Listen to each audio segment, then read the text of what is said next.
poor black waitress fed a disabled beggar daily. Then he revealed his true identity.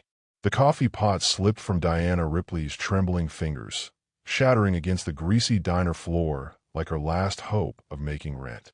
Hot liquid splashed across her worn sneakers, the only pair she owned, as the lunch rush crowd erupted in annoyed murmurs. Her manager's voice cut through the chaos like a blade. "Ripley, that's coming out of your paycheck. Hey there, beautiful souls. Welcome back to our channel, where real stories touch real hearts. I hope you're having an amazing day, wherever you're watching from. Drop a comment and let me know what city you're tuning in from. And if you haven't hit that subscribe button yet, what are you waiting for? These stories will change how you see the world. I promise you that." Diana's hands shook as she grabbed the mop, her third double shift this week, grinding her bones to dust. At 26, she looked 40. Stress had carved premature lines around her dark eyes, and her uniform hung loose on her shrinking frame. 3 jobs still wasn't enough. The eviction notice crumpled in her apron pocket felt like a countdown timer to homelessness.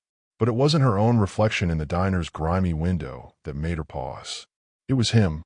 The man sat propped against the brick wall across the street, his wheelchair tilted at an awkward angle, one wheel clearly broken. His clothes, once expensive, she could tell, now hung in tatters. A cardboard sign rested against his useless legs. Disabled. Hungry. Please help. What twisted Diana's stomach wasn't just his condition. It was how people treated him. A businessman in a $1,000 suit had just walked past, actually stepping around the wheelchair with visible disgust. A group of teenagers laughed and pointed, one pretending to limp mockingly. Even from across the street, Diana could see the man's shoulders shake. Whether from cold or humiliation, she couldn't tell. "Girl, you gonna mop that floor or just stare out the window like some lovesick fool?" Gladys, the other waitress, snapped. "'Cause if you ain't working, I got bills that say I am." Diana dropped to her knees, scrubbing furiously. But her eyes kept drifting back to the window. The man hadn't moved in 3 hours. No one had dropped even a quarter in his cup. She knew that kind of invisible. She lived it every day. "Table 6 is asking for their check," Gladys announced, not looking up from her crossword puzzle. "And table 2 wants extra ranch dressing." Again. Diana served the check with a smile that never reached her eyes, pocketed the single dollar tip that should have been 5, and watched table 6 leave half their expensive meal untouched. Her stomach was cramped with hunger. She hadn't eaten since yesterday's leftover fries, but employee meals weren't free. Everything had a price at Murphy's Diner, even dignity. The dinner rush came and went in a blur of shouted orders, scalding plates, and customers who looked through her like she was part of the furniture. By closing time, Diana's feet felt like ground glass in her shoes. She counted her tips twice. $43.17. Not enough for rent. Not even close. As she tied garbage bags and wiped down tables for the last time, her eyes found the window again. He was still there. Still ignored. Still alone. The rational part of her mind screamed warnings. She was one missed shift away from eviction. One emergency from disaster. She couldn't afford to give away what she didn't have. But as Diana watched a police officer approach the man, not to help, but to tap his nightstick against the wheelchair and gesture for him to move along, something inside her snapped. She grabbed the leftover pot roast from table 6, still warm, and slipped it into a takeout container. Added the untouched dinner rolls, the full side of mashed potatoes that had been sent back for being too cold. Her hands moved automatically. Muscle memory from years of watching good food get thrown away while people starved just outside. "Where are you going with that?" Gladys asked, eyeing the container suspiciously. Trash was full. Diana lied smoothly. "Taking it to the dumpster." But instead of the alley, Diana's feet carried her across the empty street. Up close, the man looked even more broken. His dark hair was matted, his face gaunt, but his eyes held a sharpness that seemed almost out of place. Like he was seeing everything, cataloging every detail, even in his apparent desperation. "Excuse me," Diana said softly, crouching beside his wheelchair. "I brought you some dinner." The man's head snapped up, and for just a moment, Diana caught something in his gaze, surprise so profound it seemed almost like shock, as if kindness was the last thing he'd expected to encounter. "You don't have to do that," he said, his voice rough from disuse but carrying an accent she couldn't quite place. Educated. Refined. Strange for a man living on the streets. I know I don't have to, Diana replied, pressing the warm container into his hands. I want to. Their fingers brushed during the exchange, and Diana felt a jolt of something. Recognition? Impossible. She'd never seen this man before tonight. But as she walked away, Diana couldn't shake the feeling that those intelligent eyes had seen straight through her, past the tired waitress uniform, past the desperate poverty, straight to her soul. What she didn't know was that Bruce McLean had been watching her for weeks, studying her, testing her, and she had just passed the first test. But the real test, the one that would change both their lives forever, was still to come. Before we continue with Diana's story, I'd love to hear from you. Have you ever helped a stranger without expecting anything in return? Share your kindness story in the comments below. These real experiences inspire our next stories. And if you're enjoying this emotional journey, make sure you're subscribed, because Diana's story is about to take a turn that will leave you speechless. The walk back to Diana's apartment took 47 minutes. Not because of distance, but because the bus fare would have meant choosing between dinner tomorrow or keeping her phone connected. She chose the phone. You couldn't find work without a number for callbacks. Her building squatted like a wounded beast against the skyline, fire escapes zigzagging down its brick face like scars. The lobby smelled of disinfectant fighting a losing battle against decades of neglect. Diana climbed to the 4th floor, her legs protesting every step, and fumbled with the 3 different locks on her door. Inside, the studio apartment felt smaller than a prison cell. A Murphy bed dominated one wall, her grandmother's quilt, the only thing of value she owned, spread across its lumpy surface. A hot plate sat on a card table next to a mini fridge that hummed like a dying insect. But the walls told Diana's real story. Dozens of photographs covered every inch. Not selfies or party pictures, but moments of pure human connection she'd captured with a secondhand camera. An elderly man feeding pigeons in the park. Children laughed as they shared an ice cream cone. 2 homeless women braiding each other's hair behind a grocery store. Each image radiated the same thing. Love existing despite circumstances. Diana had dreamed of being a photographer once, before life taught her that dreams were luxuries poor people couldn't afford. A knock interrupted her thoughts, not at the door, but a rhythmic tapping from the ceiling. Mrs. Sarah Connor, the widow upstairs, used her cane to communicate when she needed help. 3 taps meant she was out of medicine again. Diana grabbed the $20 bill she'd hidden inside her camera case, her emergency fund, and trudged back downstairs to the pharmacy. Mrs. Connor's arthritis medication cost $18. Diana's dinner would be whatever she could find in the dumpster behind the grocery store. "You're an angel, sweetheart," Mrs. Connor whispered as Diana helped her with the pills, her gnarled hands shaking too badly to open the bottle. "I don't know what I'd do without you." Diana smiled, but inside, fear gnawed at her stomach. What would Mrs. Connor do when Diana got evicted? Who would check on her? Who would make sure she ate? The responsibility felt crushing. Diana wasn't just fighting for her own survival. She was the lifeline for half a dozen people who had no one else. Mrs. Connor, Jake Sully, the veteran who slept in a laundry room and suffered nightmares so violent he screamed in his sleep. Even Gladys at the diner, though she'd never admit it, relied on Diana to cover her shifts when her drinking got bad. Being needed was both Diana's greatest strength and her heaviest burden. Back in her apartment, Diana stared at the eviction notice. 7 days. She needed $1,200 in 7 days, and she just spent $20 on medicine for a woman who would never be able to pay her back. Her phone buzzed. A text from her younger brother Tyler. "College tuition is due next week. You said you'd help. Still good. Asterisk." Diana stared at the message until her eyes blurred. Tyler was supposed to be her redemption story. The first Ripley to graduate college, to break the cycle of poverty that had claimed 3 generations of their family. She'd been saving for months, working herself into the ground to give him what she'd never had, a chance. But now, still working on it. Asterisk, she typed back. "Don't worry." The lie tasted bitter, but Tyler's dream was worth more than her honesty. She'd figure something out. She always did. Diana made herself a cup of instant coffee, her one daily luxury, and sat by the window, looking down at the street corner where the disabled man had been. Empty now. The police officer had succeeded in moving him along. But something bothered her about the encounter. The man's hands, when she'd given him the food, they'd been soft. No calluses, no dirt ground deep into the skin. His fingernails had been clean, recently trimmed. Strange for someone living on the streets. And his reaction when she'd approached. Most homeless people, especially the disabled ones, had learned to be grateful for any kindness, no matter how small.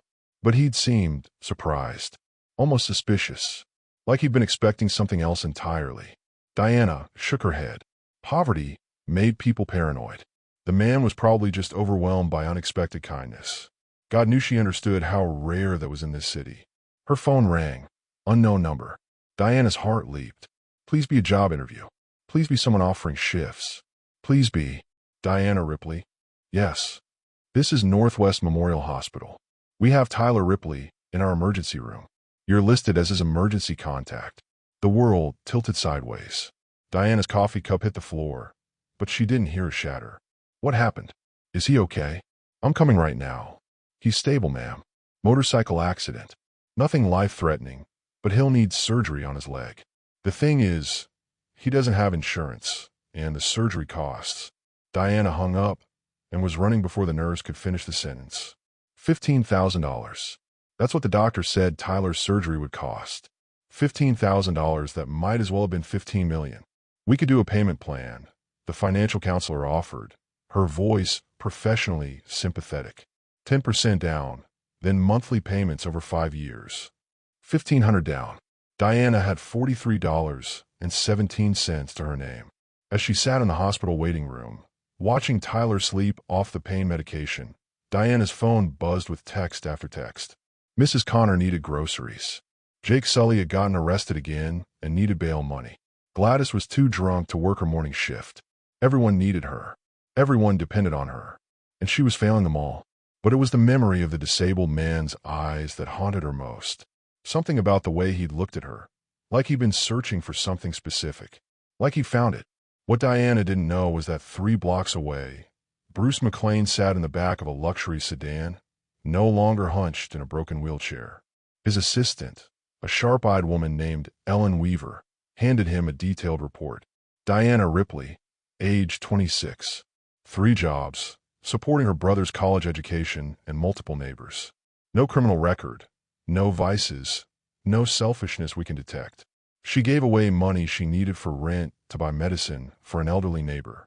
Tonight, she gave away food she probably couldn't afford to a complete stranger.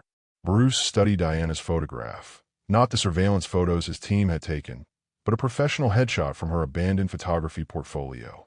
Beautiful, yes, but it was something deeper that caught his attention. Hope. Despite everything life had thrown at her, hope still lived in those eyes. And the hospital situation? Bruce asked. Her brother needs surgery. $15,000. She has less than $50 in her account. Bruce was quiet for a long moment, remembering the gentleness in Diana's voice as she'd offered him food. No judgment, no pity, just human kindness, pure and simple. In 6 months of testing, paying actors to approach dozens of people in need, creating scenarios to reveal true character, Diana was the first person who had passed every single test. But the real test was just beginning. Sir, Ellen prompted. What are your instructions? Bruce smiled for the first time in months. Tomorrow, we give Miss Ripley a choice that will change her life forever. The question is, will she be brave enough to take it? Asterisk, I'm curious. What would you do in Diana's situation? Sometimes the hardest choices reveal who we really are. Drop a comment and let me know, and don't forget to subscribe if you're invested in Diana's journey. Because tomorrow brings a revelation that no one, not even Diana, will see coming. Diana hadn't slept in 36 hours. The hospital chair had carved permanent grooves into her spine, and her stomach had given up growling. It just ached now, a hollow reminder that hope couldn't fill empty spaces. Tyler's surgery was scheduled for tomorrow morning, without the down payment.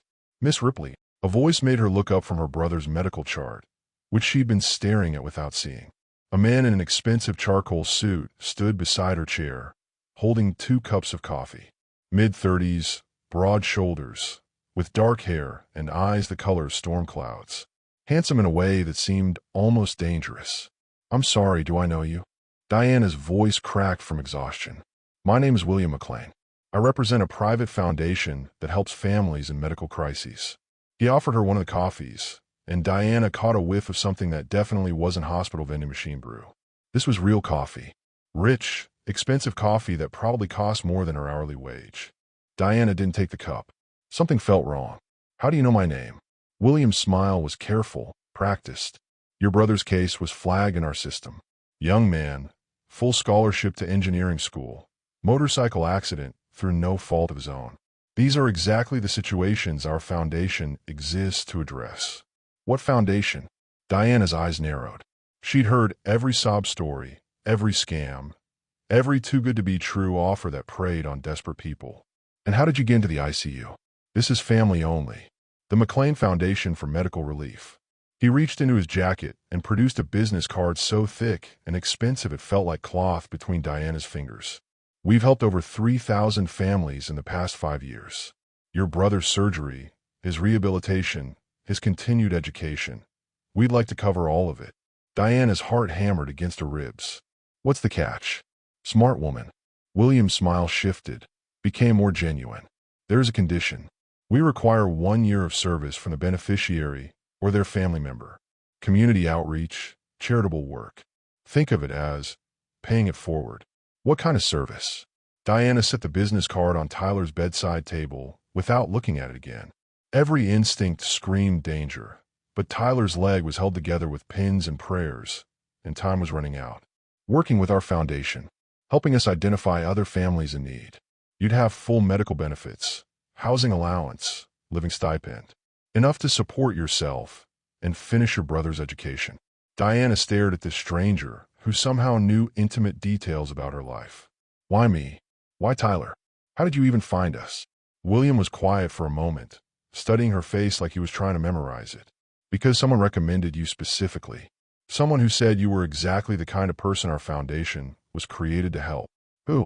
"I'm not at liberty to say, but they spoke very highly of your character." Diana's exhaustion made everything feel surreal, like she was trapped in someone else's dream. "This is insane. Foundations don't just show up in hospitals offering to pay for everything. This doesn't happen to people like me." "What kind of people is that?" The question hit Diana like a slap. She looked around the ICU, at Tyler's monitors beeping steadily, at the other families huddled around beds, at the stack of medical bills that would haunt her for the rest of her life. "Poor people," she whispered. "Invisible people. People who work 3 jobs and still can't afford to get sick." William leaned forward in his chair, and Diana caught something in his expression that made her pulse skip. No pity, not condescension, something that looked almost like understanding. Maybe it's time that changed. Diana's hands shook as she picked up the business card again. The address was in the financial district, top floor of one of those glass towers she'd only ever seen from the outside. The kind of building where people like her cleaned offices after midnight. "I need to think about this." "Of course." William stood, smoothing his suit jacket. "But Tyler's surgery is scheduled for 8 a.m. The hospital will need confirmation of payment by 6. 12 hours. Diana had 12 hours to decide whether to trust a stranger who offered everything she'd ever dreamed of, or watch her brother's future slip away. As William reached the door, Diana called out, "Wait. You never answered my question. How did you really find us?" He turned back, and for just a moment, his carefully controlled expression flickered. "Sometimes the people we're looking for have been right in front of us all along." After he left, Diana sat in the suffocating silence of the ICU, staring at the business card. She pulled out her phone and Googled the McLean Foundation. The website was professional, legitimate looking. Photos of families, success stories, testimonials. But something nagged at her, a detail she couldn't quite grasp. Her phone buzzed. Mrs. Connor, texting from upstairs. "Honey, there's been a man in a fancy car parked outside our building all day. Just sitting there, watching. Thought you should know." Diana's blood turned to ice. She typed back quickly. "What kind of car?" Asterisk. Asterisk black sedan. Tinted windows. The kind rich people drive. Diana's mind raced. The stranger, William, had known too much. Where she lived, where she worked, Tyler's medical situation, even her financial status. But how? Unless. She closed her eyes, trying to remember every detail of the previous night. The disabled man outside the diner, his clean fingernails, his educated accent, the way he'd looked at her, like he was studying her. Asterisk. Sometimes the people we're looking for have been right in front of us all along. Asterisk. Diana's eyes snapped open. She grabbed her purse and ran to the elevator, her heart pounding so hard she could taste copper in her mouth. If she was right, if the beggar and William McLean were connected somehow, then she'd been played, tested, manipulated. But if she was wrong, and she walked away from this offer, Tyler would lose his leg, maybe his future, and she'd spend the rest of her life wondering what if. The elevator doors opened in the lobby, and Diana stepped out to find William McLean waiting by the information desk, checking his watch. "I thought you might have questions," he said simply. "Just one." Diana's voice was steady despite the tornado spinning in her chest. "The man outside Murphy's diner last night. The one in the wheelchair. You know him, don't you?" William's expression shifted, became unreadable. "Why would you ask that?" "Because you're asking me to trust you with my brother's life, and I need to know if you've been honest with me." For a long moment, they stared at each other across the hospital lobby. Diana could hear her own heartbeat, could smell the antiseptic and fear that permeated everything in this place. Finally, William smiled. Not his practiced, professional smile, but something real and almost sad. "Miss Ripley, if you accept our offer, you'll learn that honesty is complicated. But I can promise you this. Your brother will get the best medical care money can buy, and you'll have opportunities you never imagined possible." "That's not an answer. It's the only answer I can give you right now." Diana looked back toward the elevators, toward Tyler's room, toward the choice that would define the rest of their lives. When she turned back to William, her decision was made. "I'll do it. Whatever your foundation wants, whatever the service requires, I'll do it. But I want everything in writing, and I want Tyler's surgery to happen first." William extended his hand, and when Diana shook it, she felt calluses on his palm. Working man's hands. Strange for someone who wore $1,000 suits. "Welcome to the McLean Foundation, Miss Ripley. I have a feeling you're going to change everything." As Diana watched him walk away, she couldn't shake the feeling that she'd just made a deal with the devil himself. What she didn't know was that 3 floors above, in the hospital's executive wing, the real William McLean, the man she just met, was pulling off a wire and handing it to his assistant. "Did she take the bait?" Ellen Weaver asked. Bruce McLean, who'd spent the morning learning to walk again after 6 months in a wheelchair, whose real identity was still hidden behind layers of deception, smiled. "She's perfect, Ellen. Absolutely perfect. And when she finds out who you really are..." Bruce's smile faded. "Then we'll see if kindness is stronger than betrayal." Asterisk, what do you think? Is Diana making the right choice, or walking into a trap? These life-changing moments happen faster than we expect. Share your thoughts in the comments. And make sure you're subscribed, because Diana's about to discover that some secrets are bigger than she ever imagined. Asterisk. Tyler's surgery was a complete success. Diana sat beside his hospital bed, watching him sleep peacefully for the first time in 3 days, and tried to process how dramatically her world had shifted in 24 hours. The McLean Foundation had paid every penny without hesitation. Tyler would keep his leg, finish college, chase his engineering dreams. Mrs. Connor's medicine cabinet was fully stocked for the next 6 months. Jake Sully had been quietly bailed out of jail and enrolled in a veterans rehabilitation program. All Diana had to do in return was report to the 42nd floor of Morrison Tower on Monday morning. "You look like you've seen a ghost," Tyler mumbled, his voice thick with painkillers. "Or won the lottery. Can't tell which." Diana squeezed his hand, careful not to disturb the 4. "How are you feeling?" "Like I got hit by a truck, but also like, I don't know, like someone just handed me my life back." Tyler's eyes focused on her with effort. "This foundation thing, you sure it's legitimate?" Diana had been asking herself the same question for 3 days. "The money's real. The contracts are real. The lawyers are real. But I can't shake the feeling that I'm missing something important." Tyler struggled to sit up, wincing. You've taken care of everyone else your whole life. Maybe it's time someone took care of you." Before Diana could respond, a knock interrupted them. William McLean stood in the doorway, holding a bouquet of flowers that probably cost more than Diana's monthly grocery budget. "I hope I'm not intruding," he said, his storm gray eyes meeting Diana's. "I want to check on Tyler's recovery." "You didn't have to do that," Diana said, but she was studying his face again. Something about his features nagged at her, like a word on the tip of her tongue that wouldn't come. "Actually, I did." William approached Tyler's bed with an easy confidence that seemed practiced.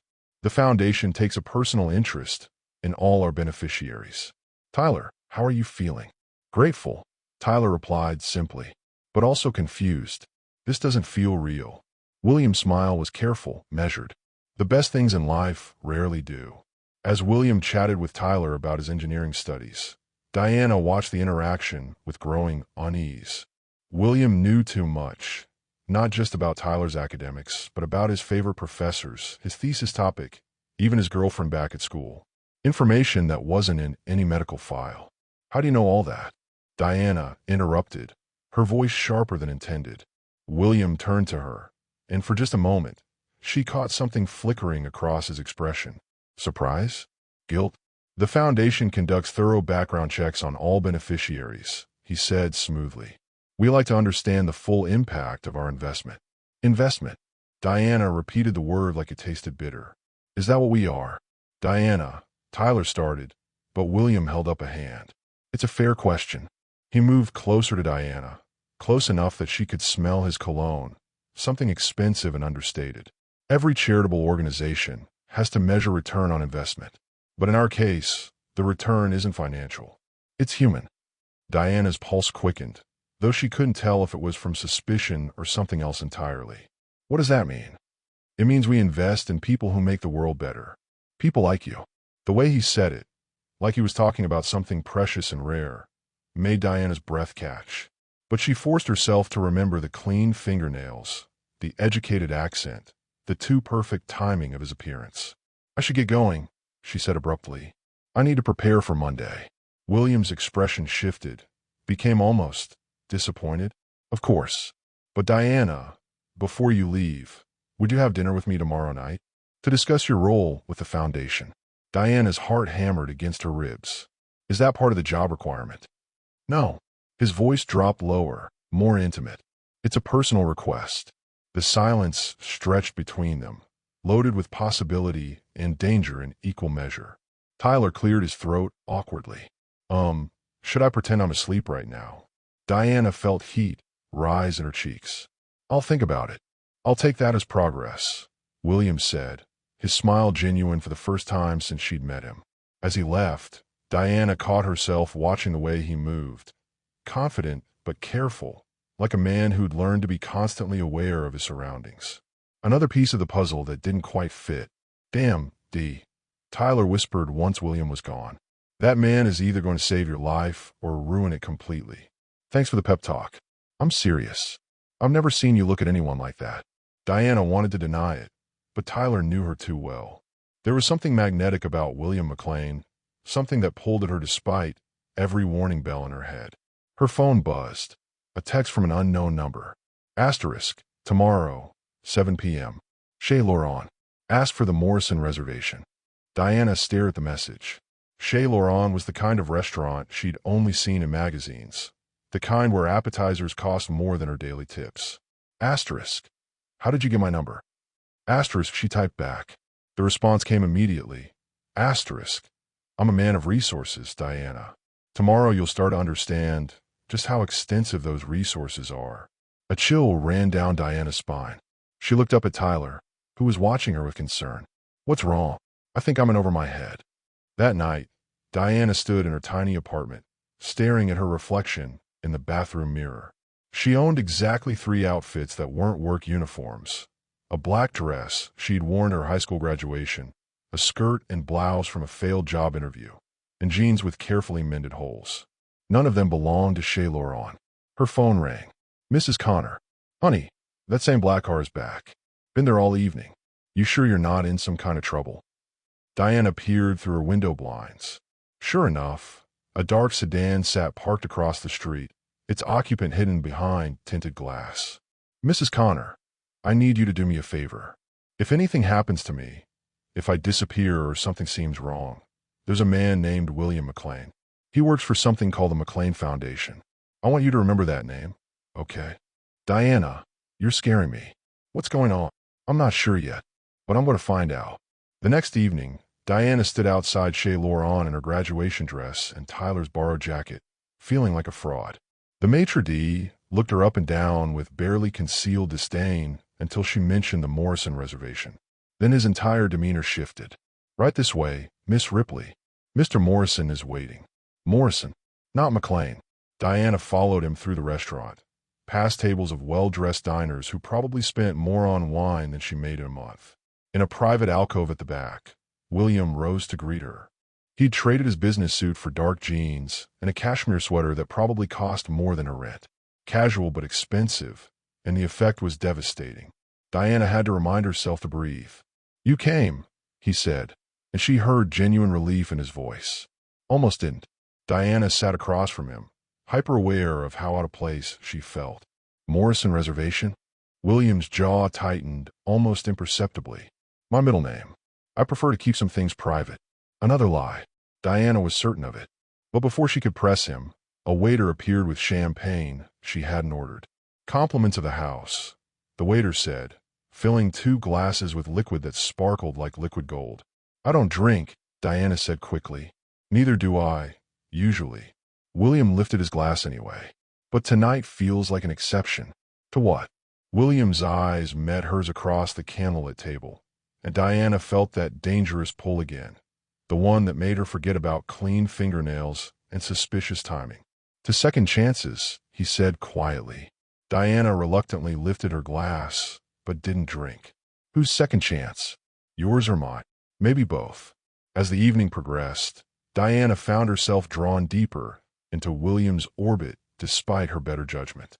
He asked about her photography, her dreams, her fears. He listened like her words mattered, like she mattered, in a way that felt intoxicating and terrifying. But he deflected every personal question with practiced ease. His childhood, his family, how he'd come to work for the foundation, all met with vague answers and smooth redirections. You're very good at that, Diana said over dessert she was too nervous to eat. Good at what? Making people feel like the most important person in the room while revealing absolutely nothing about yourself. William set down his fork, his expression growing serious. What do you want to know? Everything, starting with the truth about how you found me. For a long moment, William was quiet. Diana could see him weighing his words, calculating what he could safely reveal. I've been looking for someone like you for a very long time, he said finally. Someone with your heart, your character. When I found you, I had to be sure. Sure of what? That you were real. That your kindness wasn't an act. Diana leaned forward, her pulse racing. And how exactly did you test that? William's eyes held hers, and Diana saw something flicker in their depths. Guilt, maybe, or regret. Diana, there are things about my life, about who I am, that I can't tell you yet. But I need you to know that everything I've said about the foundation is true. Everything I promised you, and Tyler will happen. That's not an answer. It's the only answer I can give you right now. Diana pushed back from the table, frustrated and confused and inexplicably hurt. You know everything about me. Where I work, where I live, my brother's medical history, my financial situation. But I don't even know your real last name. William reached across the table, his fingers brushing hers. The contact sent electricity shooting up Diana's arm. I'm asking you to trust me. I know that's unfair, given the circumstances. But I'm asking anyway. Diana stared down at their joined hands. His skin was warm, slightly rough, those calluses she'd noticed before. Working man's hands and expensive sleeves. Why? She whispered. Why should I trust someone who won't even tell me his real name? William's grip tightened slightly, and when Diana looked up, she saw something raw and vulnerable in his expression. Because I'm falling in love with you, he said quietly. And that terrifies me more than any secret I'm keeping. Diana's world tilted sideways. She pulled her hand back, her heart hammering against her ribs. You don't even know me. I know you gave your last $20 to buy medicine for an elderly neighbor. I know you work 3 jobs to put your brother through college. I know you give food to homeless people even when you're hungry yourself. William's voice was rough, intense. I know you see people that the rest of the world ignores, and you treat them like they matter. How do you know all that? The question hung between them like a blade. William opened his mouth, then closed it again, clearly struggling. I can't or won't. Before William could answer, Diana's phone buzzed with an urgent text from Mrs. Connor. Asterisk. The man in the car is gone, but he left something on your doorstep. An envelope. Should I call the police? Diana's blood turned to ice. She looked up at William, who was watching her with sharp attention. I have to go, she said, already rising from the table. Diana, wait. But she was already walking away, leaving him sitting alone in the elegant restaurant with his secrets and his lies. What Diana didn't know was that the envelope contained photographs, surveillance photos of her and William together, with a note that would change everything. And William McLean was about to discover that someone else had been watching them both. Asterisk, the tension is building. But who's really pulling the strings here? Drop your theories in the comments. I love seeing your detective skills at work. And if you're hooked on Diana's story, smash that subscribe button because the next revelation is going to leave you speechless. Diana's hand shook as she fumbled with her apartment keys, Mrs. Connor's worried face peering through the crack in her door. It's been sitting there for 2 hours, the elderly woman whispered, pointing to a manila envelope propped against Diana's door. Thick as a book, heavy too. No postmark, no return address. Diana picked up the envelope, her name written across it in block letters. Professional. Cold. The paper felt expensive between her fingers, too expensive for junk mail or bills. Maybe you should call someone, Mrs. Connor suggested. That man you've been seeing. No. Diana's voice was sharper than intended. I'll handle this myself. Inside her apartment, Diana sat on her bed and stared at the envelope. Whatever was inside would either explain everything or destroy what little stability she'd managed to build. Her phone buzzed. A text from William. Asterisk. Please let me explain. There are things you need to know. Asterisk. Diana silenced her phone and tore open the envelope.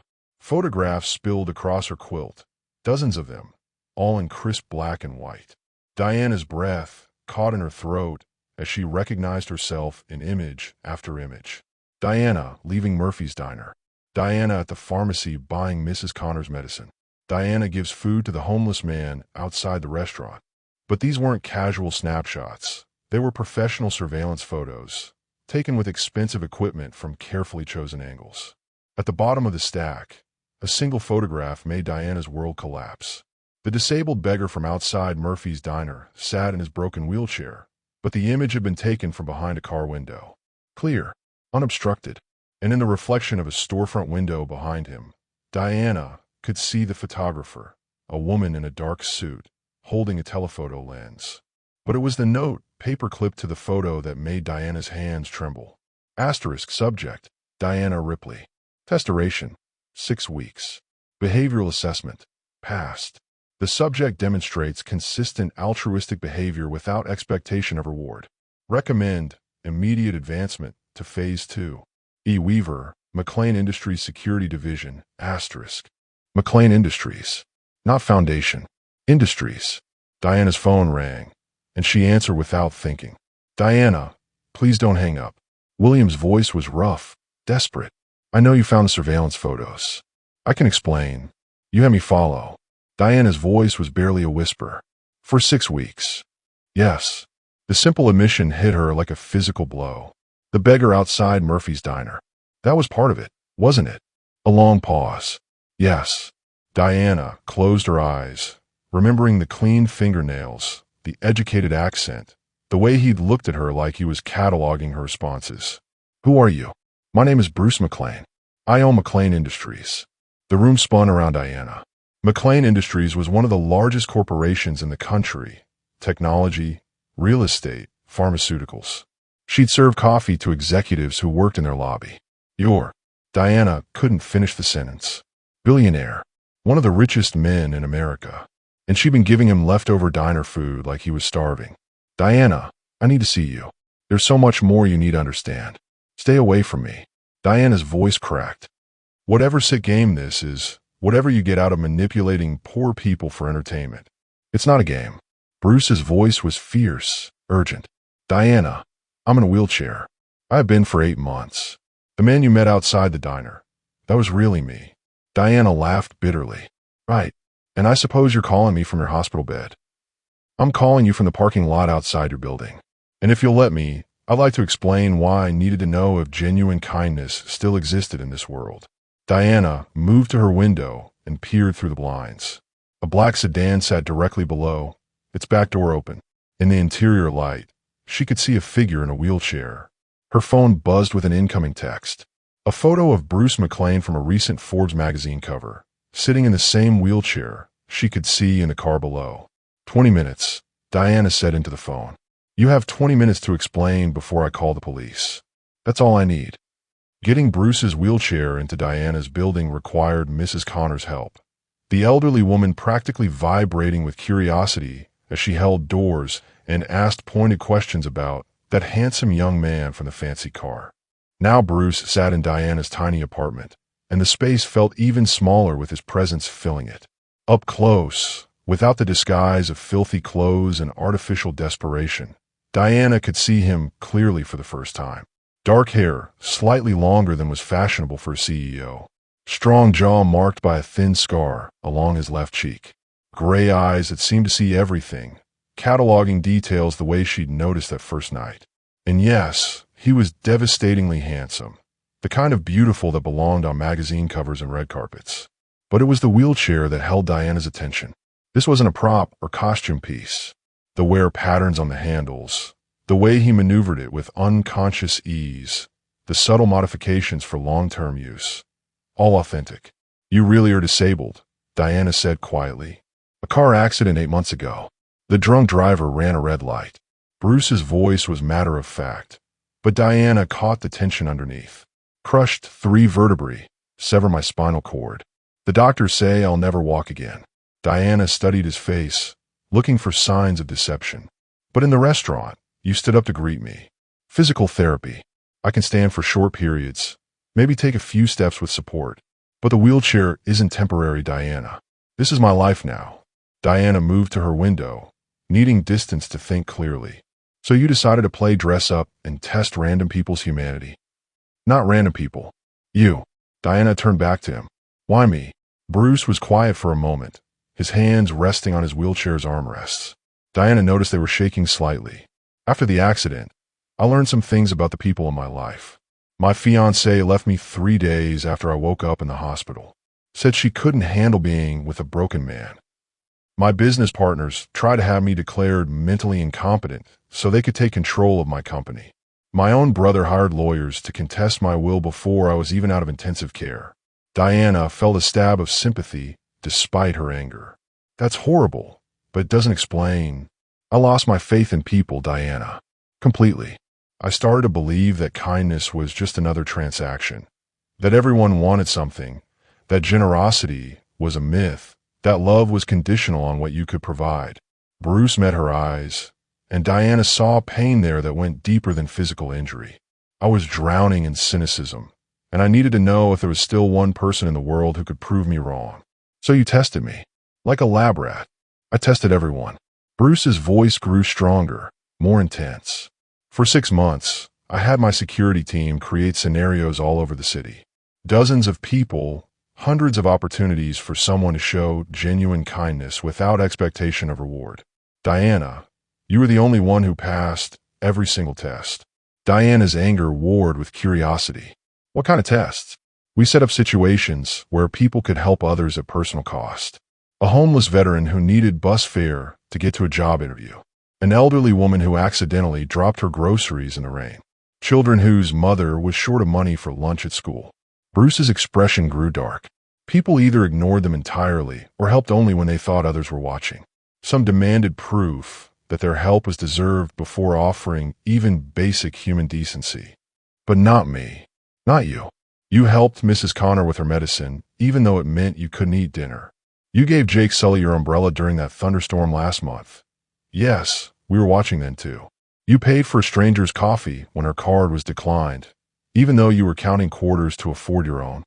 Diana remembered each incident Bruce mentioned, but she'd never thought of them as tests or choices. They were just what you did when someone needed help. And the beggar outside Murphy's diner? The final test. I wanted to experience your kindness personally, to see if it was real when no one else was watching. Bruce's voice dropped to almost a whisper. Diana, when you knelt beside my wheelchair and offered me food with such genuine warmth, it was the first time in 8 months that I felt human again. Despite everything, the surveillance, the lies, the manipulation, Diana felt her heart clench at the raw honesty in his voice. So what happens now? She asked. You've confirmed that basic human decency still exists. Congratulations. Was Tyler's surgery part of the test too? No. Bruce's answer was immediate, fierce. Tyler's surgery was real. The foundation is real. Everything I promised you is real. Except your name. Except your identity. Except the fact that you're one of the richest men in America playing poverty tourist. Bruce flinched like she'd slapped him. You're right. I deceived you about who I was. But Diana, everything else, my feelings for you, my admiration for your character, my desire to help you and Tyler, all of that is completely genuine. Your feelings for me. Diana laughed bitterly. You don't even know me. You know my behavioral patterns, my financial status, my psychological profile. But you don't know me. I know you gave up your dream of being a photographer to take care of your brother and neighbors. I know you cry when you think no one is looking because you're exhausted from carrying everyone else's problems. I know you still believe in goodness, even though the world has given you every reason to become bitter. Bruce's voice grew rough with emotion. I know you're the strongest, most beautiful person I've ever met. And I know I'm falling in love with you despite every logical reason why I shouldn't. Diana's breath caught. You can't manipulate someone for months and then claim to love them. You're right. I can't. Bruce moved his wheelchair closer to her. But I can tell you that watching you these past weeks has changed me completely. I can tell you that your kindness saved me from becoming someone I'd hate. And I can tell you that whatever happens next, I will spend the rest of my life trying to be worthy of the compassion you showed a broken stranger on a street corner. Diana stared at him, her heart warring with her head. The logical part of her mind screamed warnings about wealthy men who collected people like trophies, about the power imbalance between them, about trust once broken. But the part of her that had knelt beside a wheelchair in the rain, offering food to someone she thought was hungry and alone, recognized something in Bruce's eyes that felt achingly familiar. Pain, loneliness, the desperate hope that someone might see past the surface to what lay underneath.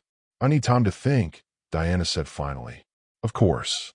Bruce reached into his jacket and pulled out a key, old-fashioned brass on a simple ring. This is to a house about an hour outside the city. It's quiet, private, fully accessible. Tyler can recover there after he's discharged. You can both stay as long as you need, whether you decide to forgive me or not. Diana took the key, their fingers brushing for just a moment. Why are you doing this? Because regardless of what happens between us, you and Tyler deserve every opportunity one can give you. Because your kindness is a gift to the world, and I want to protect it. Bruce met her eyes one final time. And because I love you, Diana Ripley. Even if you can never trust me again, that won't change. As Bruce left, Diana sat on her bed, surrounded by surveillance photos, holding the key to a future she'd never imagined possible. Her phone buzzed with one final text.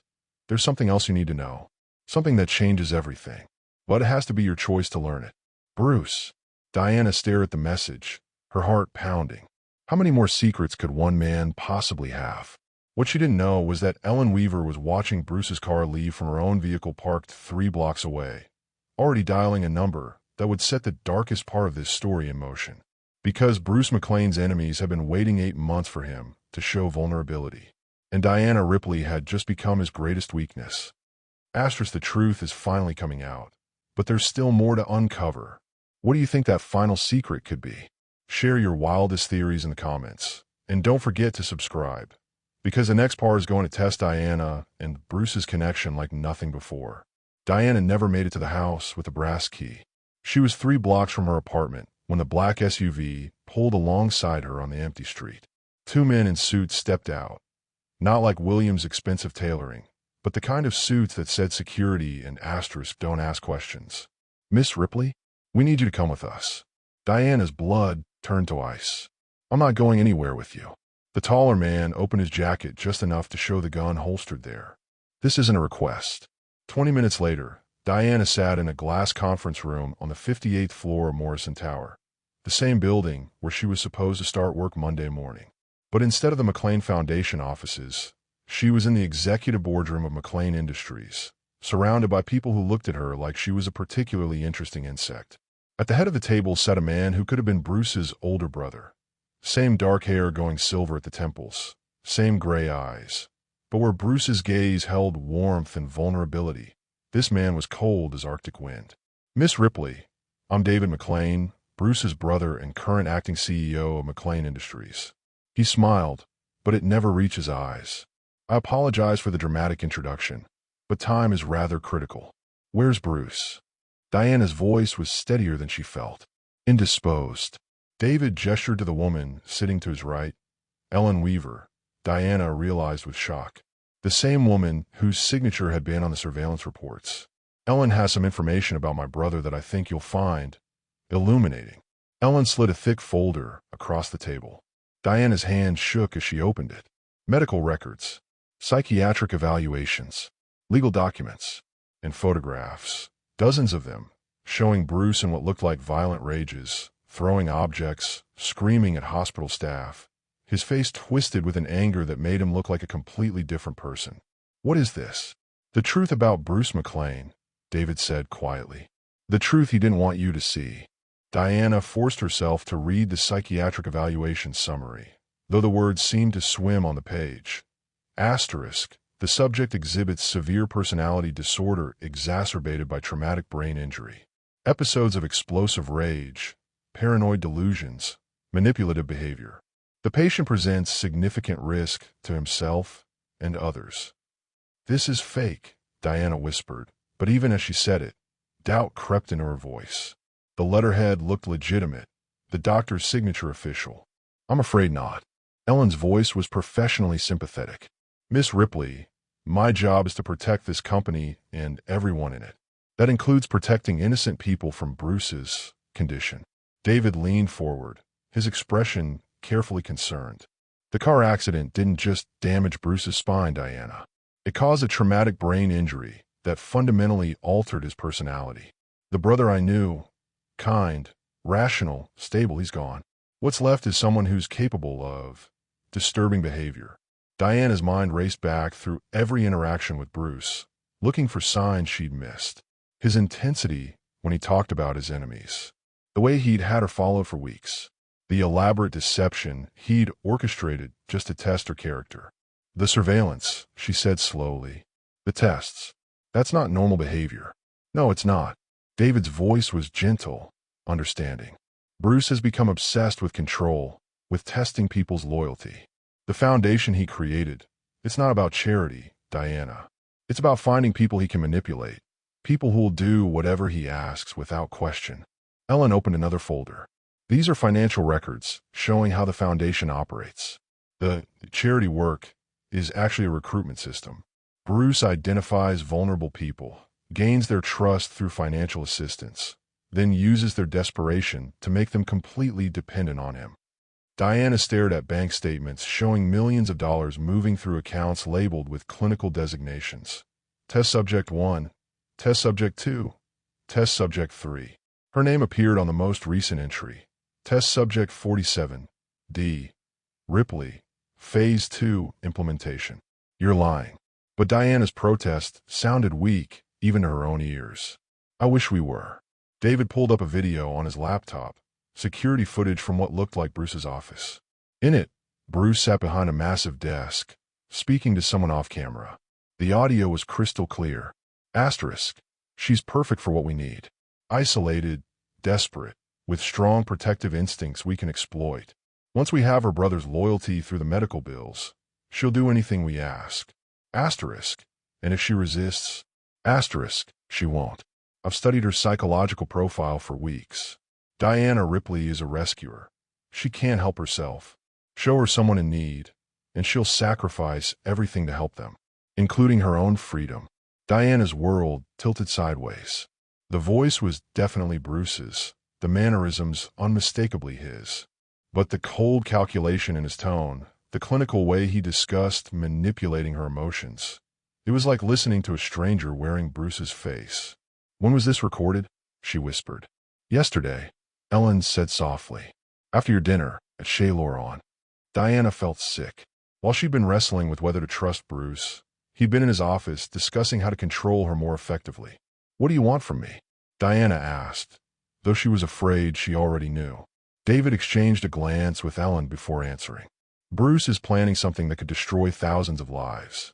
We have evidence that he's been using foundation funds to finance illegal activities, money laundering, corporate espionage, potentially worse.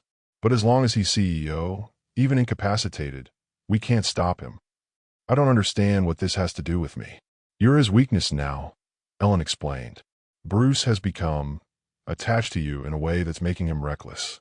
If you were to disappear, leave the city, start fresh somewhere else, it might be enough to destabilize him psychologically. Give us the opening we need to get him the help he desperately needs." David slid a check across the table. Diana's eyes went wide at the number of zeros. $5 million, he said quietly.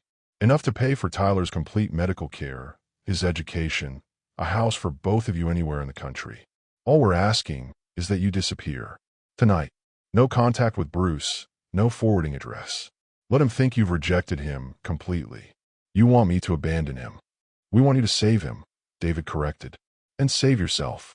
Diana, I've seen what Bruce does to people who get too close to him. The last woman who cared about him. Let's just say she didn't survive the experience." Diana's blood ran cold. "What does that mean?" Ellen hesitated, then opened one final folder. Newspaper clippings, police reports, a death certificate. The headlines made Diana's stomach drop. "Heiress found dead in apparent suicide. Bruce McLean's fiancée dies days before wedding. Police investigate suspicious circumstances." "Rebecca Chambers," Ellen said quietly. "She was Bruce's fiancée before the accident. When she tried to leave him after his injury, it didn't take it well. She was found dead in her apartment 3 days later. Officially ruled a suicide." Diana stared at the photo of a beautiful blonde woman, probably not much older than herself. "You're saying Bruce killed her?" "I'm saying that people who try to leave Bruce McLean have a tendency to meet unfortunate ends," David replied. "And I'm saying that you're in danger as long as you remain in his life." Diana's phone buzzed. A text from Bruce. Asterisk. "Where are you? We need to talk. It's urgent." David noticed her looking at the phone. "He's looking for you, Diana. Our security team intercepted communications, showing he's mobilized his entire staff to find you. When Bruce wants something, he doesn't stop until he gets it." Another text. "Diana, please respond. Something's happened. You're not safe. He's trying to scare you," Ellen observed. "Make you think you need his protection. It's a classic manipulation tactic." But something in Bruce's messages felt different. Not calculated or controlling, but genuinely frantic. Diana thought about the man who'd sat in her tiny apartment, vulnerability radiating from every word as he'd confessed his feelings. Had all of that been an act? "I need to think," Diana said. "I'm afraid we don't have that luxury." David's expression grew grave. "Our intelligence suggests Bruce is planning to move against you tonight. If you're going to leave, it has to be now." Ellen stood, moving to the window. "There's a private jet waiting at the airport. We can have you and Tyler in another state within 3 hours, completely untraceable. Tyler's still in the hospital. We've arranged for a medical transport. He can finish his recovery in a private facility in California. Better doctors, better equipment, complete anonymity." Diana stared at the check, at the evidence scattered across the table, at the concerned faces of people who claimed they were trying to save her from a man she'd thought she was falling in love with. "If I go with you," she said slowly, "what happens to Bruce?" "He gets the psychiatric help he needs," David replied. "In a secure facility where he can't hurt anyone else. And if I don't?" The silence that followed was answer enough. Diana's phone rang. Bruce calling. She stared at his name on the screen, remembering the warmth in his voice when he'd said he was falling in love with her, the pain in his eyes when he talked about losing faith in humanity. But she also remembered the cold calculation in the security footage, the clinical way he discussed manipulating her emotions. "Miss Ripley," David said gently. "What's it going to be?" Diana answered the phone. "Bruce." "Diana, thank God. Listen to me very carefully. You're in danger. My brother has taken you, hasn't he? Whatever he's told you, whatever evidence he's shown you, it's all fabricated. He's been planning this for months. Across the table, David shook his head sadly, as if watching a predictable performance. He says you killed your fiancée, Diana said quietly. A long pause. When Bruce spoke again, his voice was broken. Rebecca. Diana, I can explain about Rebecca, but not over the phone. Where are you? Morrison Tower. 58th floor. Jesus. Diana, get out of there. Now. David isn't trying to save you. He's trying to eliminate you. You know too much about what he's been doing to the company, to the foundation. If you stay there. The line went dead. Diana looked up to see Ellen holding a signal jammer. I'm sorry, she said, but we can't let him manipulate you anymore. Was any of it real? Diana whispered, more to herself than to them. David's expression softened with what looked like genuine sympathy. The feelings were probably real, Diana. But with Bruce's condition, love and obsession have become impossible to distinguish. The best thing you can do for both of you is walk away. Diana stood on shaking legs, the check heavy in her hand. $5 million. Tyler's future is secured. A chance to start over somewhere safe. All she had to do was abandon the man who'd shown her a kind of connection she'd never imagined possible. The car is waiting downstairs, Ellen said gently. We'll take you to get Tyler, then straight to the airport. Diana moved toward the door, each step feeling like a betrayal. But as she reached for the handle, something made her pause. The surveillance photos from her apartment. In her panic, she'd left them scattered across her bed. But she remembered one detail that hadn't made sense at the time. The timestamp on the image showing Ellen Weaver photographing Bruce in his wheelchair. It was dated 3 days before Diana had given him food outside Murphy's diner. Which meant Ellen had been watching Bruce, not Diana. Which meant everything they just told her was a lie. Diana spun around, her heart pounding. The surveillance photos. You weren't watching me test Bruce. You were watching Bruce test me. David's mask slipped for just a moment, revealing something cold and calculating underneath. Very observant, he said quietly. I was wondering if you'd noticed that. Which means this whole thing, the psychiatric reports, the video, the story about him being dangerous, it's all fake. Not all of it, Ellen said, her hand moving inside her jacket. The part about you being in danger, that's completely true. Diana lunged for the door, but it was already too late. As the world went dark, her last conscious thought was of Bruce's voice on the phone. You know too much about what he's been doing to the company. What had she stumbled into? And would Bruce find her before it was too late? Asterisk, this is getting intense. Diane is in serious danger, but is Bruce the hero or the villain? The truth is more complicated than anyone realizes. Drop your theories in the comments and hit that subscribe button, because the next part is going to turn everything upside down again. Diane awoke to the sound of rain against windows and the antiseptic smell of a medical facility. Her head pounded like someone had used it for drum practice, and her mouth tasted like cotton soaked in chemicals. Whatever they drugged her with, it packed a serious punch. As consciousness slowly returned, Diana took inventory without opening her eyes. She was lying on a narrow bed, wrists secured to the rails with medical restraints. Soft classical music played from speakers she couldn't see. The room felt expensive, not like a hospital, but like one of those private clinics where rich people went to disappear for a while. I know you're awake, Miss Ripley. Ellen Weaver's voice came from somewhere to Diana's left. Your breathing changed about 30 seconds ago. Diana opened her eyes to find herself in a sterile white room with no windows. The rain sounds were coming from a speaker system. Ellen sat in a chair beside the bed, no longer wearing her professional facade. Her expression was cold, calculating. Where am I? Somewhere safe. Somewhere Bruce will never find you. Diana tested the restraints. Medical grade, designed to hold someone without causing injury. Professional.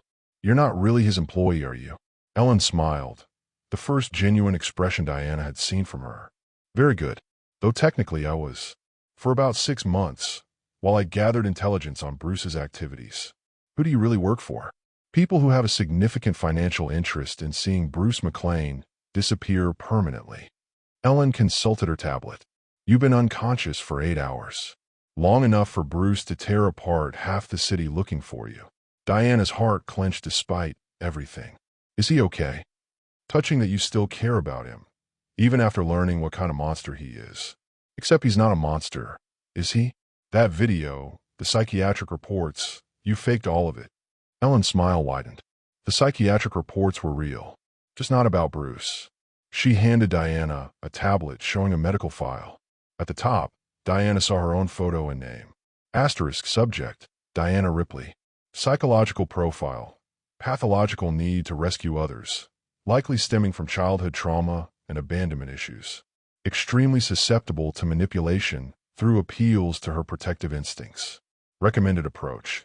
Create scenarios where the subject believes she must choose between her safety and someone else's well-being.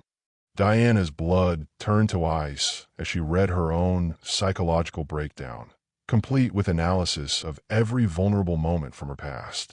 Her father's abandonment, her mother's death, Tyler's dependence on her, Mrs. Connor's isolation. You've been studying me as long as Bruce has. Longer. We identified you as a potential asset 18 months ago, long before Bruce's accident.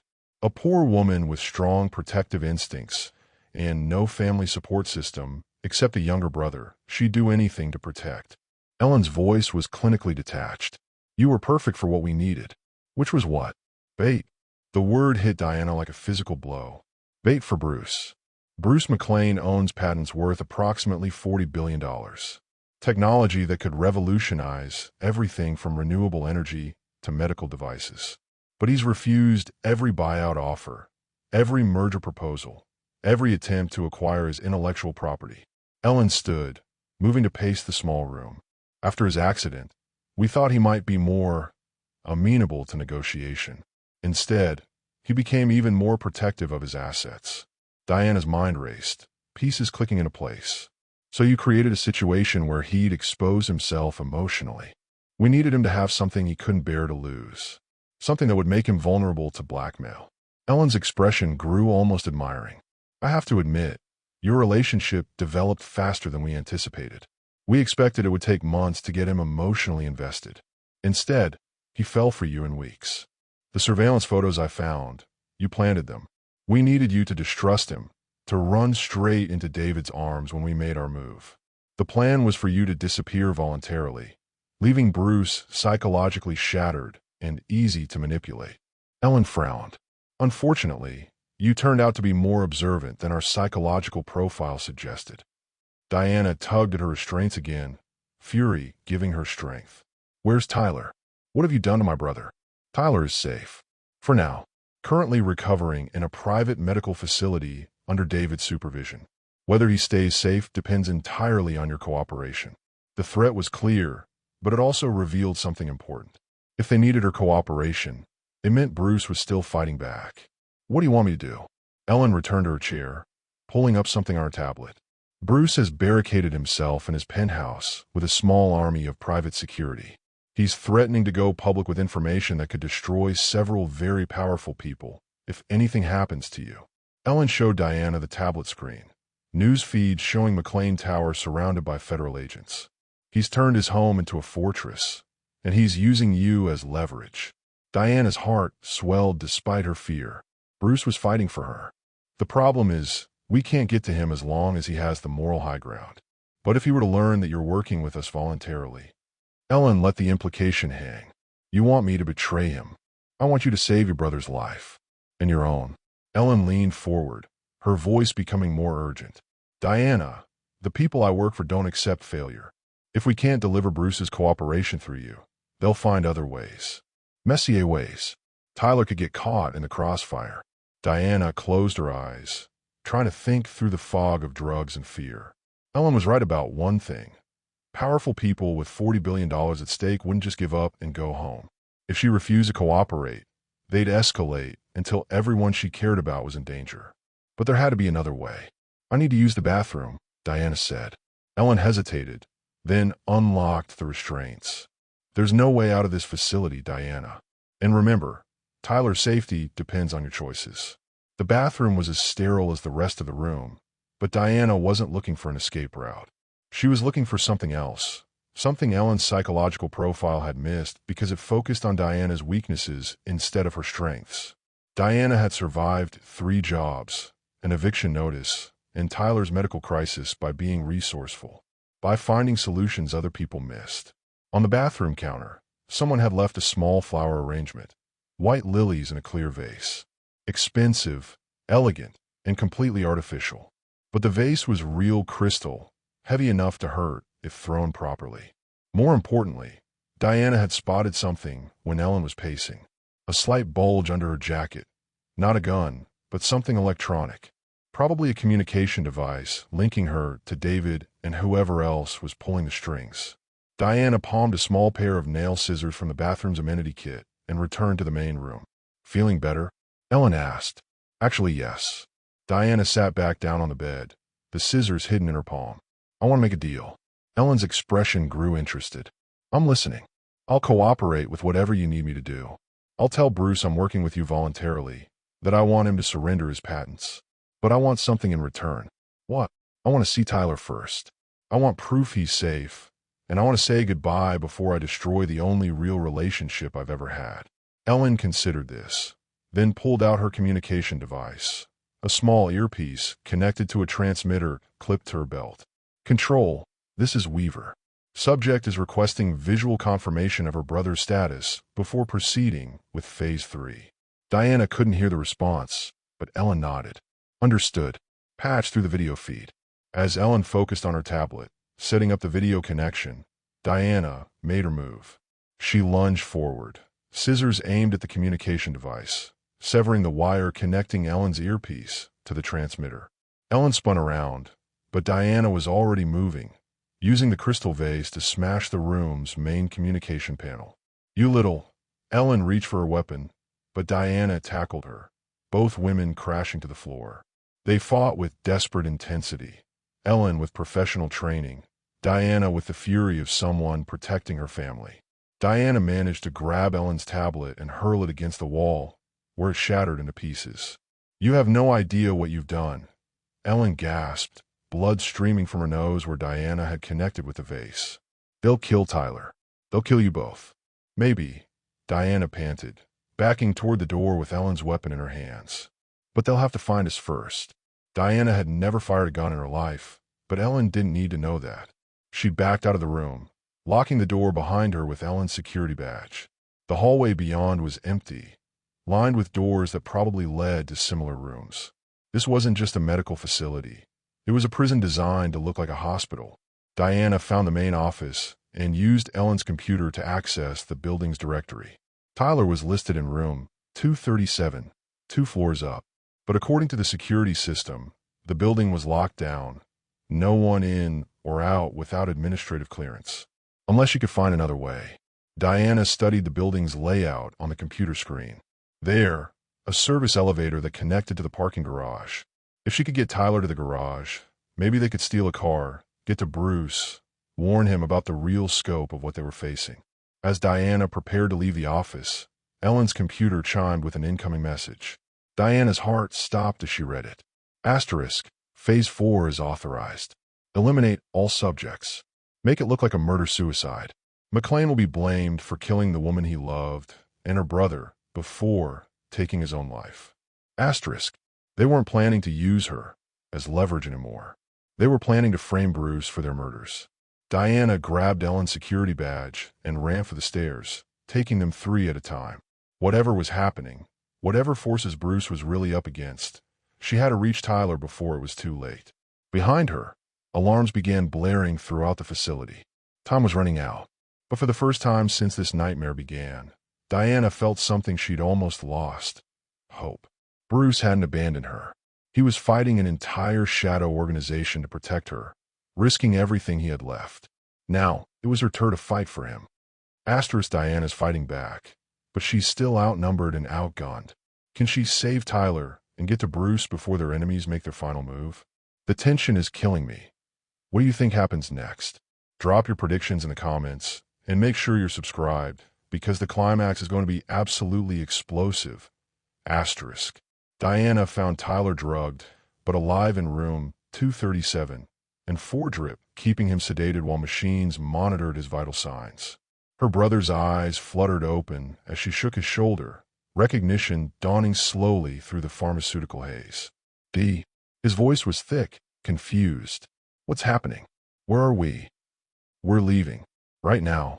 Diana yanked the .4 from his arm, Tyler wincing as the needle came free. Can you walk? I think so. Tyler struggled to sit up, his healing leg still weak but functional. Diana, there was a man here earlier. He said things about you, about some guy you're involved with. Said you were in danger because of him. David McLean, Bruce's brother. Diana helped Tyler to his feet, supporting his weight as they moved toward the door. Tyler, everything they told you was a lie. We're the ones in danger from them. The alarms were getting louder, more insistent. Through the room's window, Diana could see vehicles pulling into the parking garage, black SUVs with tinted windows. Whatever Phase 4 involved, it was about to begin. Can you make it to the service elevator? Diana asked. Tyler nodded, gritting his teeth against the pain. Lead the way. They made it halfway down the corridor before the shooting started. Diana threw herself and Tyler against the wall as bullets shattered the windows around them. At the far end of the hallway, 3 men in tactical gear were advancing methodically, their weapons trained on any movement. This way. Diana pulled Tyler toward a supply closet, both of them diving inside as more gunfire erupted. Jesus Christ, D. What have you gotten us into? Something way bigger than I understood. Diana peered through the crack in the door, watching the tactical team move closer. Tyler, I need you to listen to me. There's a service elevator 30 feet down the hall. When I say go, you run for it. Don't look back. Don't wait for me. I'm not leaving you. You have to. Someone needs to survive this to tell Bruce what really happened. Bruce, the guy they said was dangerous. Diana turned to face her brother, seeing her own determination reflected in his eyes. Bruce is the only reason we're still alive. He's been fighting these people to protect us. The tactical team was almost at their hiding spot. Diana could hear their radio chatter, coordinating for a final assault. On 3, Diana whispered. 1, 2. The supply closet door exploded inward, but Diana was already moving. She tackled the lead gunman, Ellen's weapon firing wildly as they struggled. Tyler, ignoring his injured leg, grabbed a metal supply cart and slammed it into the second attacker. Run! Diana screamed, and this time Tyler obeyed. Diana fought with everything she had, but she was outmatched and outnumbered. As the remaining gunmen closed in, she braced herself for the end. That's when the walls exploded. The entire side of the building simply disintegrated in a shower of concrete and glass. Through the smoking hole, Diana saw something that made her heart soar. Bruce McLean in his wheelchair, flanked by a dozen men in military-grade equipment. But Bruce wasn't just sitting in his wheelchair. He was operating it like a command center, tablets and communication devices arrayed around him, directing his team with the precision of a general leading a battlefield assault. Diana. Bruce's voice cut through the chaos. Get down. The tactical team that had been hunting Diana suddenly found themselves outgunned and surrounded.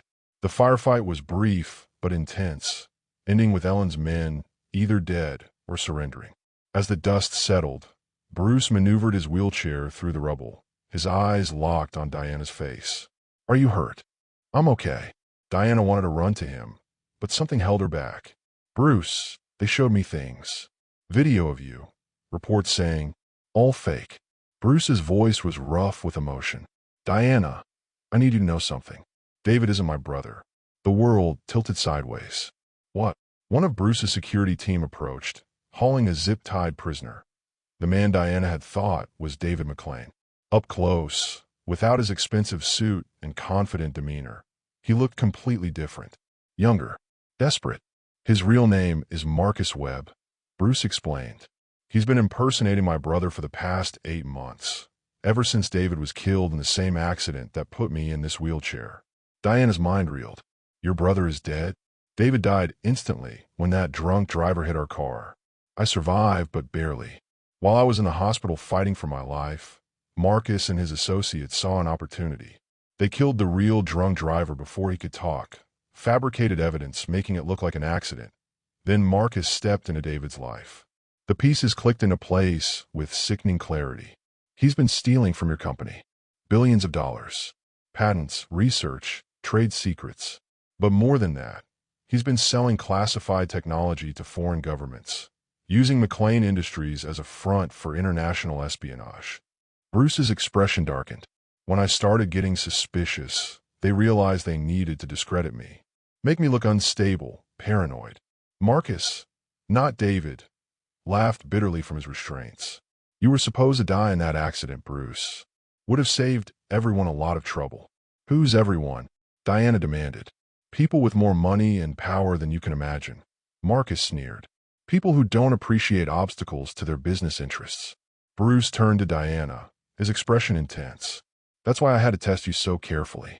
I knew there was a conspiracy, but I didn't know how deep it went or who I could trust. I needed someone who was genuinely good, someone who couldn't be bought or corrupted. You were protecting me. I was falling in love with you. Bruce corrected. The protection was just a side benefit. Tyler appeared through the hole in the wall, limping but grinning. Did we win? Not yet, Bruce said grimly. Marcus was just the inside man. The real power behind this conspiracy is still out there. As if summoned by his words, Bruce's communication system crackled to life. A new voice, cultured and smooth, filled the air. Mr. McLean, I must say, I'm impressed. Most people would have died quietly and saved us all this trouble. Bruce's jaw tightened. Senator Richards, I wondered when you'd show yourself. Diana's blood ran cold. Senator Michael Richards, chairman of the Senate Intelligence Committee, presidential candidate, one of the most powerful men in America. Nothing personal, Bruce, but your technology poses a certain complications to national security. It needs to be in the right hands. You mean your hands? I mean hands that understand the bigger picture. Your renewable energy patents alone could destabilize entire geopolitical regions. The medical devices could shift the balance of power in ways that threaten American interests. Bruce's security team was already tracing the call, their equipment triangulating the source. But Diana could see from Bruce's expression that this was bigger than any of them had imagined. So you murder my brother and try to have me killed to steal technology that could help millions of people. I'm trying to prevent a war, Bruce. Sometimes that requires difficult choices. Diana stepped forward, her voice clear and strong. You mean sometimes it requires becoming exactly the kind of monster you claim to be fighting? A pause. Oh, Miss Ripley, the famous bleeding heart. I trust you've learned by now that kindness is a luxury the real world can't afford. I've learned that people like you are exactly why kindness matters, Diana replied. Because without it, we become something not worth saving. Bruce looked at her with such pride and love that Diana felt her heart might burst. Senator, Bruce said to the communicator, I'm about to release everything. Every document, every recording, every piece of evidence showing your involvement in David's murder and the conspiracy to steal my technology. The world will know exactly what kind of man you really are. I wouldn't do that if I were you. On Bruce's tablet, a live video feed appeared showing the hospital where Tyler had been recovering. Federal agents were evacuating patients, but the building was clearly rigged with explosives. 57 innocent people, Bruce. Doctors, nurses, patients who've never heard of you or your technology. Release those documents, and they all die. Diana's heart stopped. Mrs. Connor was in that hospital. She'd been admitted yesterday for chest pains. You're bluffing, Bruce said, but Diana could hear the uncertainty in his voice. Am I? Ask Miss Ripley about room 412. I believe she has a friend there. Diana grabbed Bruce's arm. Mrs. Connor. She's in that hospital. Bruce closed his eyes, the weight of impossible choices crushing down on him. You have 10 minutes to surrender yourself and all copies of your evidence, Richards continued, or those people die, and their blood is on your conscience. The connection went dead, leaving them in horrible silence. There has to be another way, Diana said desperately. There is. Bruce turned to his security chief. How long will it take to evacuate that hospital? Even with federal help? 15 minutes minimum.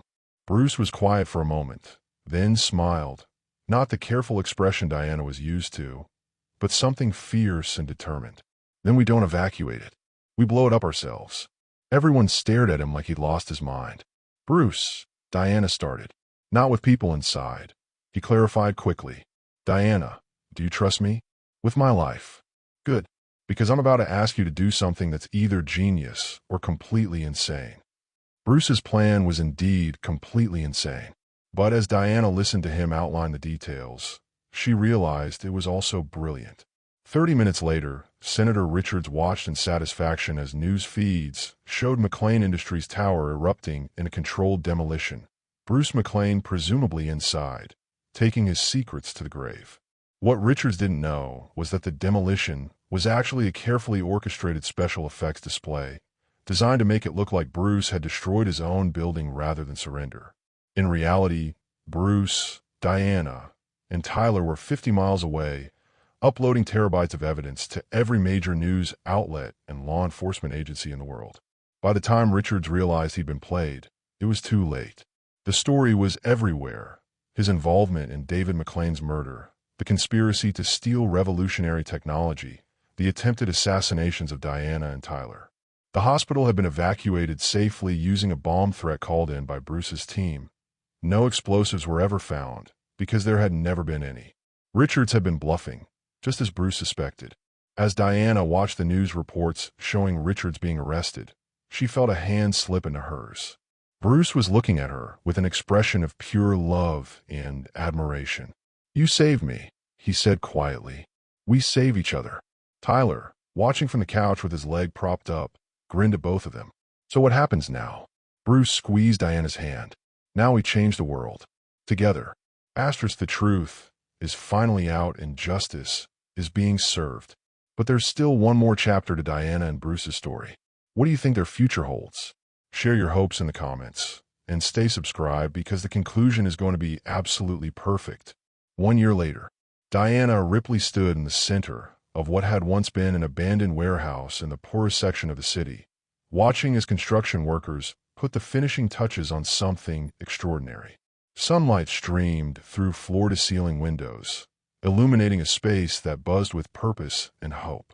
The Ripley Center for Community Innovation wasn't just a building. It was a revolution. "The photography studio is ready for its first class tomorrow," Tyler announced, wheeling up beside her. He'd kept the wheelchair even after his leg had fully healed, inspired by Bruce to see mobility devices not as limitations, but as tools of empowerment. 40 kids sign up already. Diana smiled, watching teenagers from the neighborhood explore the state-of-the-art equipment that would help them tell their own stories through images. "Remember when I used to dream about being a photographer? Now you're teaching other people to dream bigger than they ever thought possible." The center was Diana's vision brought to life. Part community college, part innovation lab, part refuge for anyone who needed a second chance. Bruce's technology had provided the funding, but Diana's heart had shaped every detail. "Miss Diana."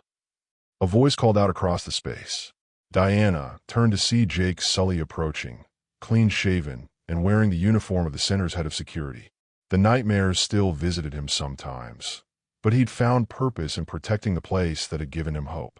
"Mrs. Connor is asking for you," Jake continued. "Something about the garden dedication ceremony." Diana laughed. Mrs. Connor had become the center's unofficial grandmother, teaching cooking classes and making sure everyone who walked through the doors felt welcomed and fed. The elderly woman had more energy at 73 than most people half her age. "Tell her I'll be right there," Diana said. "And Jake, thank you for everything." Jake's smile was genuine, peaceful in a way that would have been impossible a year ago. "Thank you for seeing something in me when I couldn't see it in myself." As Jake walked away, Tyler squeezed Diana's hand. "You know, I still can't believe this is our life now." Diana understood the feeling. A year ago, she'd been counting quarters for coffee and facing eviction. Now she ran a foundation with an annual budget in the millions, lived in a beautiful house that was truly home, and woke up every morning knowing her work mattered. But the most unbelievable part wasn't the money or the success. It was the love. "Diana."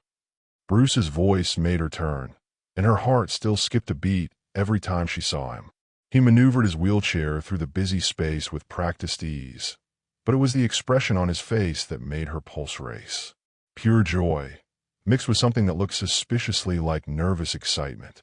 "The medical center is officially open," he announced. "Dr. Martinez says they're ready to start treating patients Monday." The McLean Medical Innovation Center occupied the building next door, offering free healthcare using technology that seemed like science fiction just a year ago. Diagnostic devices that could detect cancer in its earliest stages. Prosthetics that responded to thought. Treatments that could repair spinal cord injuries like Bruce's. Any word on your own treatment timeline? Diana asked gently. Bruce's expression grew complicated.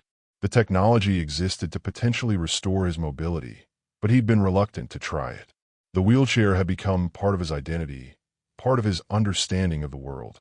He'd learned to see it not as a limitation, but as a different way of being powerful. Actually, that's what I wanted to talk to you about. Bruce reached into his jacket and pulled out a small velvet box. Diana, this past year has been the most incredible of my life. Not because of the business success or the technological breakthroughs, but because of you.